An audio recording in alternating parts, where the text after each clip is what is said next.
All right, let's take a look. So I'm going to go on TSDR and I'm going to look up Patagonia's mark. Let's see what is going on here with her application. So just because she got a letter of protest doesn't mean that she necessarily is going to actually get a refusal. The examiners have discretion. So if we go here, go on TSDR. So one thing you're going to note, right, is that she has the class 25 clothing. So this is what triggered this whole issue with Patagonia. Well, largely triggered, I should say, at least in the more near past. So if we go into the file wrapper, we'll see that she got an office action in February 13 of this year. So an office action is the examiner's formal opinion on registrability.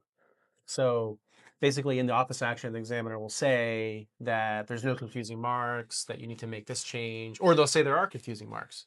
So what I find particularly interesting here in this particular case is that the initial office action that was entered on February 13th, I'm going to open it up here so we can talk about it. But it's interesting because the examiner didn't actually flag any likelihood of confusion issues and actually said the opposite. The examiner actually said that there were no conflicting marks that would bar registration. So this is the examiner's opinion after the examiner has done a search, has reviewed Pattie Gonia's mark for all the various classes, including class 25.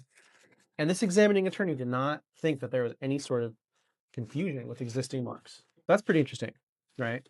And so it makes trademark law interesting, right? Is that it's very subjective. Looking at two marks, how similar are they? How likely is it that two random consumers would actually confuse where the thing came from? Yeah, the examiner said, all we need is, does this identify a person? And we need their consent. That's literally what the examiner said. So the examiner was like, there's no issues here. Is it registrable? Based on my search, it's registrable. I just need the consent of the person that this mark is identifying. That was back in February. And I guess there was an issue with a fee that needed to be paid as well. So fast forward, let's go to this letter that you're asking about. So on April 2nd, another attorney in the USPTO submitted a letter of protest. So what's a letter of protest? It's basically a procedure for a person unrelated to the examination. So not the examiner and not the party that's filing for the application, but it's a procedure for a third party to come in and say, hey, examiner, take a look at this. We think that there might be confusion for reasons XYZ over these existing registrations. So that's what happened in this case. On April 2nd, an attorney advisor filed this letter of protest.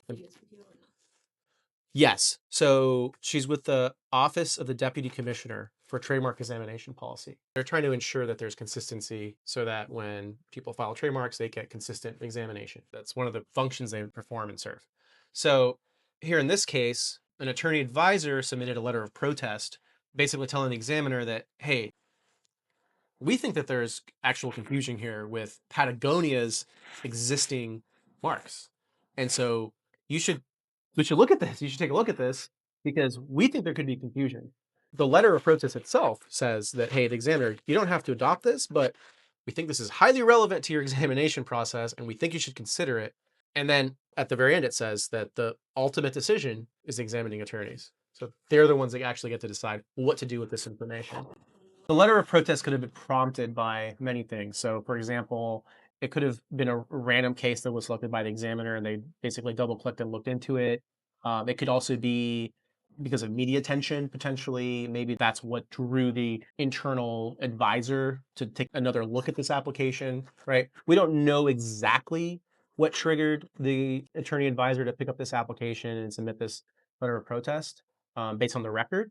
But generally, sometimes it's random. Sometimes it's also policy driven. So sometimes cases are handpicked and selected based on the type of application or the subject matter of the actual filings. In this particular case, just based off of the letter of protest memorandum, I can't tell what prompted it. What else is interesting here, right, is that there's been some changes in representation. And maybe this was motivated in part by the fact that this case is getting media attention. And so maybe attorneys interested in getting more attention, right? Maybe offered up their services. So May 11 is when this attorney from Chicago took the case over from the initial attorney that was based in Portland, Oregon. One thing that's interesting, right, is that instead of replying to the office action, they requested an extension of time to respond. So the deadline to respond was May 13th. And instead of responding, they filed what's called an extension of time. So they basically bought themselves another 3 months to respond. So now they don't have to respond until August 13th. So instead of 3 months, you have 6 months. And why would they have done that? Well, I'm guessing just based on what's going on in the media, I think they want to squarely address Patagonia and they want to address this comment from the letter of protest because I think it's going to impact the validity of the ultimate registration.